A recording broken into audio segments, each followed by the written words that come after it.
Okay. Okay, perfect. So, hello again, MJ. How is your day going?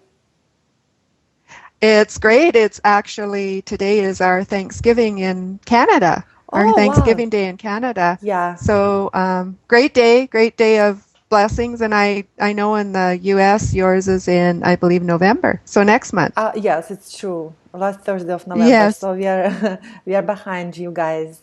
So, can you tell us, please, in short, and then we'll go more in details, what exactly you do, what kind of healing sessions, how you help people to get from a victimized mentality into taking charge of their lives? Okay. Well, the healing modalities that I do, to give them a name, are Reiki is one, and that's pretty familiar to most people. Yeah. And that's more or less where I started. I teach three different levels of Reiki. Sorry, not levels, three different modalities of Reiki. So the Usui, which is the most popular Reiki, and then two advanced, the Komyo, and then the Karuna Reiki as well. And so with that, that is removing blocks from the body, from so energy blocks. So if there's anything stuck in the energy, and it can be at a physical level, it can be at an emotional level, spiritual level, even a mental level. And so Okay. just by using your hands, practitioner uses their hands and moves the energy blocks. So the energy is more free flowing and freeze the energy. Mm-hmm. And with that, the emotional, spiritual, mental, and physical issues are resolved. Okay. Then I do another one, Katrina, that is called Deep Cellular Healing, and that one's a little bit more um, pinpointed. Whereas Reiki, the Reiki energy goes where it needs to go. You don't really have to, put your mind on anything as to where it should go. It just free flows. The deep cellular healing is more direct, and it is by using what I call muscle response. And some people call it muscle testing, but to me, it's not testing the muscles, it's the muscles responding, your body's muscles responding to the Okay. questions and to Mm-hmm. the environment. And so, with that, the client goes into a deep level of healing, and it actually pinpoints the exact cause, the core of it. So it could be, abandonment as a child, which comes up, or perception of abandonment as Yeah. a child. Um, and that comes up quite often. And that you were asking, the original question was about helping people through the victimization process, Mm-hmm. and just helping people through that to understand that just because they felt abandoned as a child didn't necessarily mean that it had anything to do with them. So, Absolutely. Yeah. yes, so just moving from that feeling of victimization to actually a power and a strength that comes with the idea that they are able to work through that experience and to see it in a new perspective. Mm-hmm. When you Yes. say perception of abandonment, maybe you understand or I understand, but some people don't understand what you mean. They think, well, my parents abandoned me. I have not seen them. So it's not just my perception, it's the truth. How do you explain to them that in reality it is a perception the way they see the truth? Okay, really good question. Um, for example, when you're very, very small child, you know, your idea of abandonment is very different than our idea of abandonment as adults. So, abandonment as adults, we may take it to mean that our parents actually left us somewhere and didn't come back again. But to a small child, abandonment can mean anything from a parent having being at home with them and then having to go to work full time, or in the case of a father sometimes is going, being at home when the child is small and then they have to go out of town, or Yeah. a parent having to go to the hospital for some reason or another. And so what the child does is they internalize that as having something to do with them, and that their Mm-hmm. parent doesn't want to be with them. And so just focusing on that, and actually to add to that too, Katrina, just once your subconscious pulls in that idea of, for example, abandonment, then the subconscious tries to find ways to keep that feeling of abandonment going. So then, for example, when you grow up, you may be abandoned or feel abandoned by, a partner, a spouse, Mm-hmm. boyfriend, girlfriend, that kind of thing. And so you keep pulling in these experiences of abandonment, all based on that one idea or perception that you had as perhaps a year-old child when someone left you for whatever period of time that may have been. And Mm-hmm. so working with the deep cellular healing, we get to the core of that abandonment, of that feeling of abandonment. So if you felt abandonment at, say, a year old because you had a parent that had to go into the hospital, or, maybe even perhaps a grandparent, a favorite grandparent that passed away, something like that. Mm-hmm. You get to that core of abandonment and it pulls that whole issue out of there in Okay. order to clear the way to understanding that Mm-hmm. it's not abandonment, but And it's life circumstances. yeah, when you work with your clients, do you clear that perception of any kind of feeling abandonment or any other grief maybe? Do you do it through energy healing, or um, you also empower them and try to help them through mindset and changing their core stories? How do you work with your clients? It's all of that. It's a lot of first we will test the muscles to get a response from the muscles as to where this has occurred. And then I will work with them through affirmation. Affirmation is really big. Affirmation and breathing.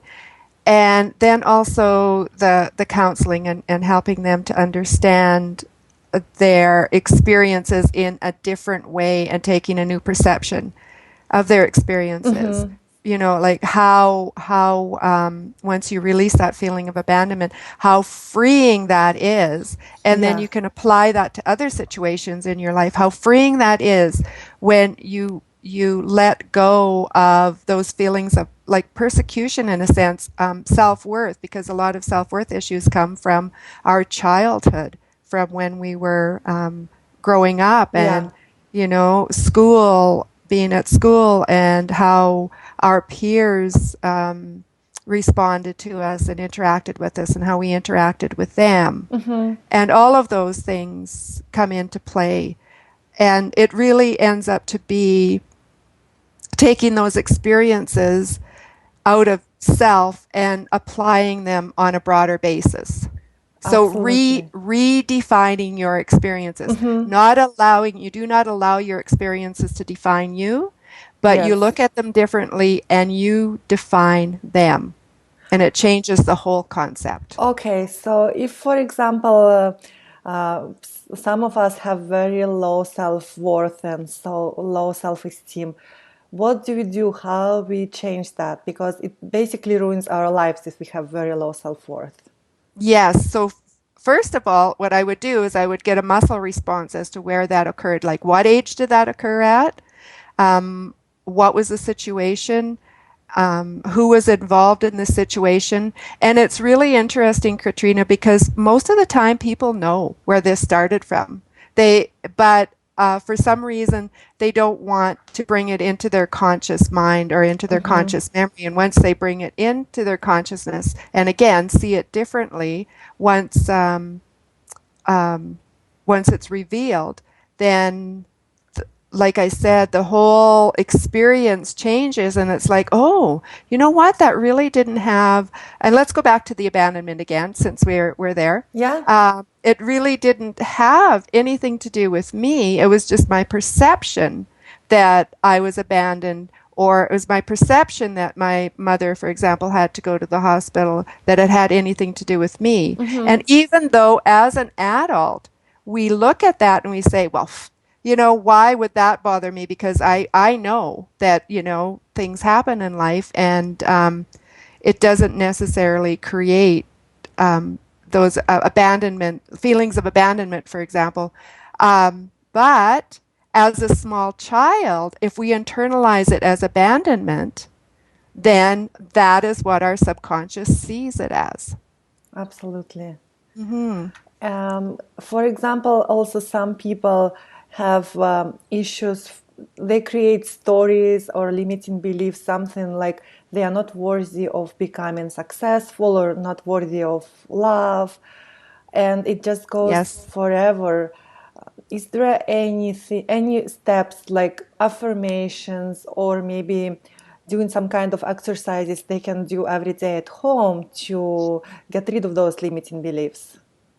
One of the most important things that people can do is to look in the mirror every day and Okay. tell themselves that they're beautiful and that they're loved, and actually to tell themselves that they love them. Just to look in the mirror and say, I love me. And that may sound very simple, but a lot of people have a hard time doing that right at the beginning when they start. Mm-hmm. And so many people approach the mirror and say, "Oh yeah, I can do this. I can do this." And if you look into your own eyes, it can be scary to begin with because, um, as people, some people say is they don't have that feeling inside, so they can't really say it.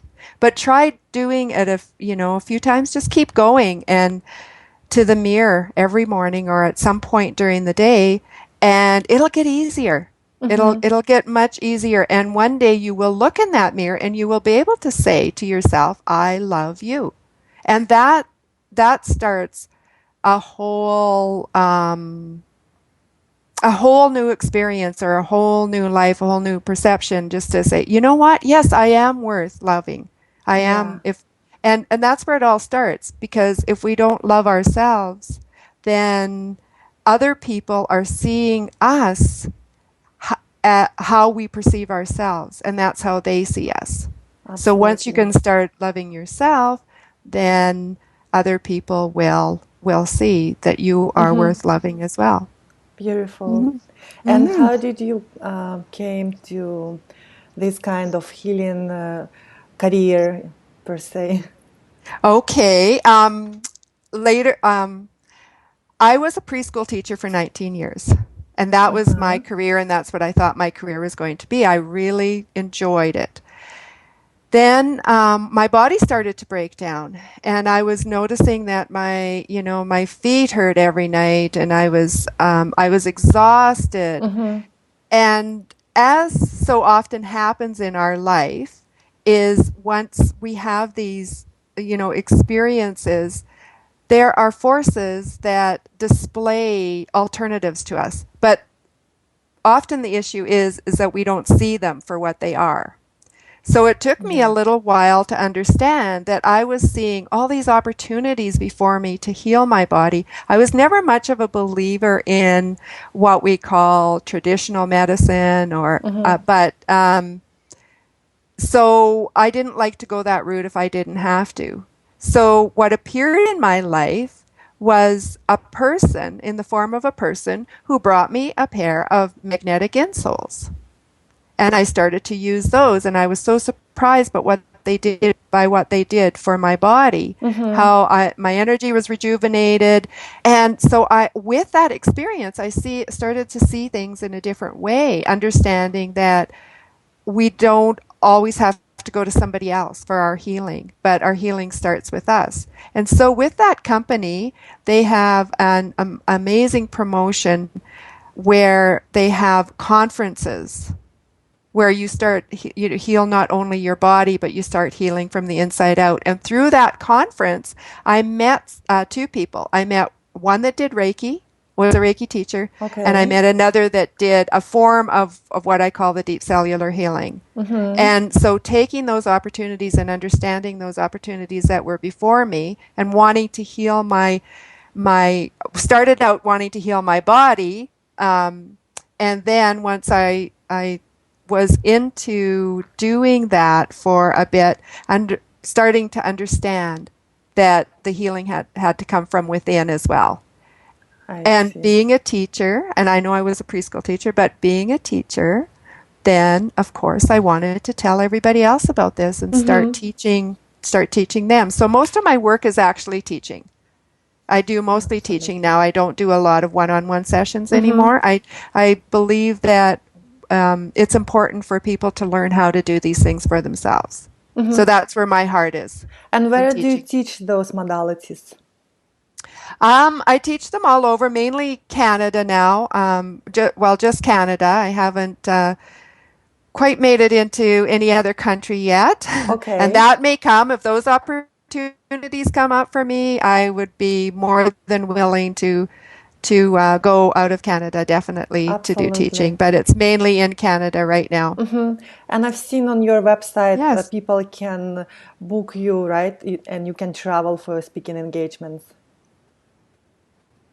Oh, yes, that's definitely true. And I've done quite a bit of that through Canada as well Okay. with the speaking engagements. And I generally speak about empowerment because that's where my heart is and that's where I feel the most comfortable speaking about because I have come from a place of disempowerment into empowerment. So I Mm-hmm. feel I know what I'm talking about.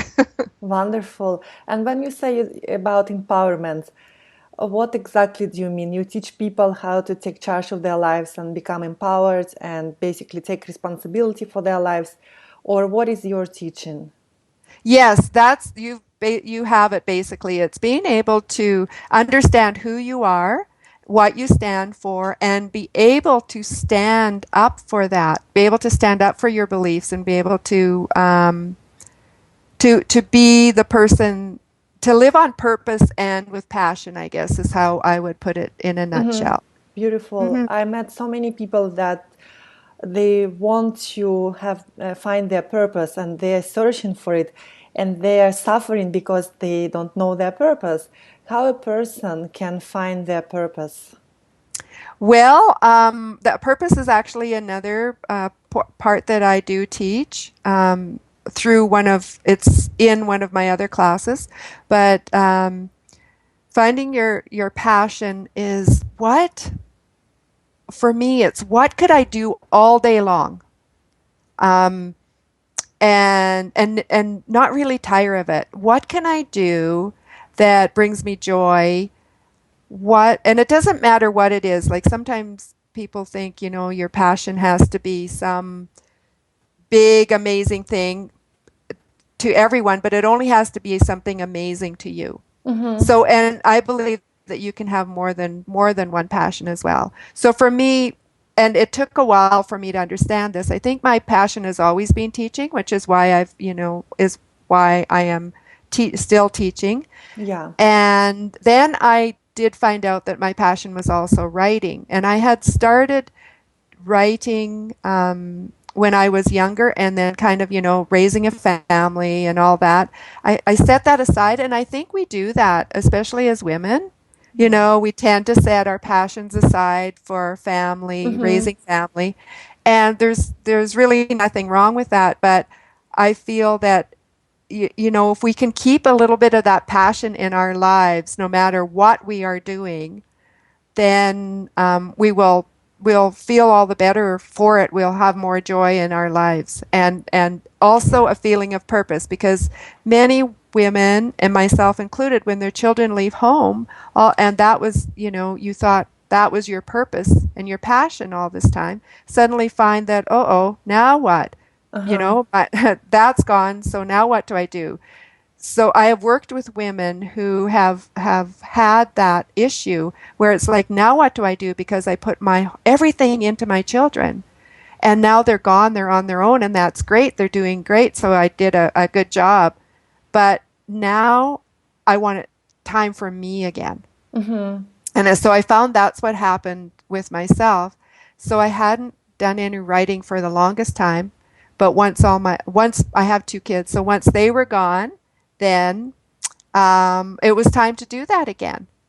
And Beautiful. so that's when I picked up the pen and started to write again. And I didn't know Yeah. that speaking was my passion because I was very quiet as a child and didn't Mm-hmm. speak out much.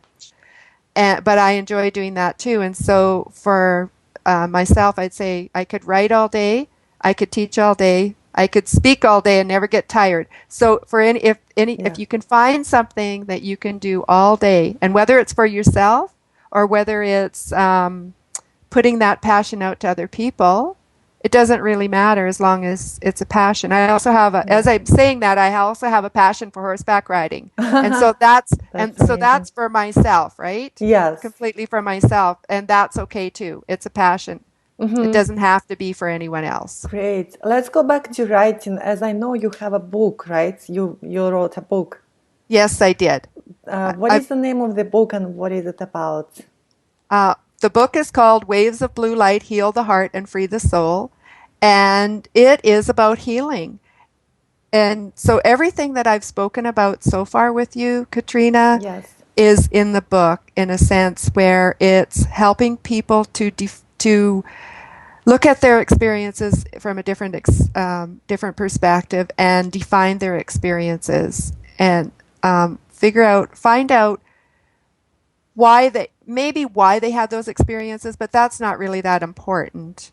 Many people to begin with want to know why. Why did I have that experience? Why did that happen to me? That's not always something that you need to know. All you need to know is you had that experience, and now how do you come out stronger from that experience? Mm-hmm. And so I have written the book based on some of my experiences, although I haven't delved really deep into them because the premise of the book is to help.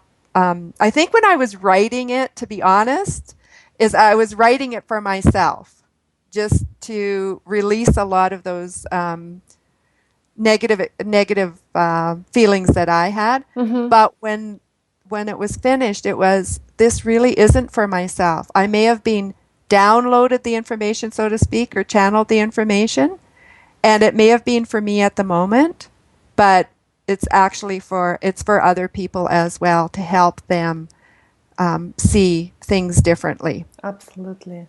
And where can we find your book?